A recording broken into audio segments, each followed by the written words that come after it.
Social மீடியால இவ்வளவு நாள் எல்லா நடிகர்களுக்கும் நீங்க என்ன பண்ணிட்டு இருந்தீங்க? 100 கோடி 200 கோடின்னு நீங்க சுட்ட வடையினால ரைடு வந்தாங்களா, இல்லன்னா இதுக்கு பின்னாடி எதுனா அரசியல் பின்னணி இருக்கா? அவங்ககிட்ட கேளியா சொல்லிக்கிட்டு இருக்க. ஜெயலலிதா பார்த்து கேட்க மாட்டீங்க, என்ன கேட்டுக்கிட்டு ஜெயலலிதா போய் பார்த்து புலி படத்துக்கு டிக்கெட் எடுக்க வீட்டுல அம்மா கிட்ட எப்படி காசு கேட்பீங்க? மத்த நடிகர்களோட ஃபேன்ஸ் எல்லாம் உங்களை எப்படி திட்டுறாங்க? வெக்கங்கட்ட பிள்ளைகளா போங்கடா நீங்களும்.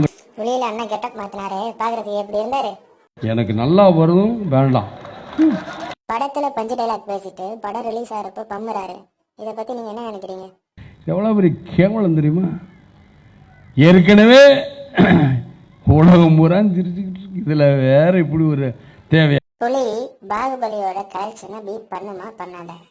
சார், நான் 2ஆம் தேதிக்கு மேல நீங்க என்ன எது கேட்டாலும் நான் சொல்லுவேன். Facebook, Twitter, நீங்க எங்க பார்த்தாலும் உங்களை வச்சு ஓட்டுன்னு ஓட்டுறாங்களே, கஷ்டமாவே இல்லையா உங்களுக்கு?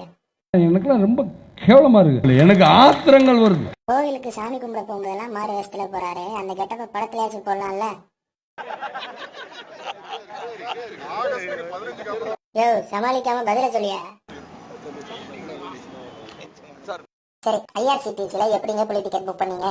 இவ்வளவு தூரம் நான் அமைதியா இருக்கேன், தேவையில்லாம நீங்க பேசுனா இல்ல, நான் அதெல்லாம் கவர்னர் சொல்ல மாட்டேன் சார். இல்ல, நான் மரியாதை கொடுத்து உங்ககிட்ட பேசுறேன், அவர் குதர்க்கமா கேட்க கூடாது. என்ன லாஸ்ட் அண்ட் ஃபைனல் क्वेश्चन, புலி படம் எப்படி இருக்கு? புலி புலி புலி புலி புலி புலி புலி புலி படமண்ணை விட்டு விண்ணை தொட்டு சுற்றி வரும் சூர புலி. புலி புலி புலி புலி புலி புலி புலி புலி. சரி, நீ என்ன பண்ண முடியும்? எதனா ஒரே கிடையாது, சுடுங்க.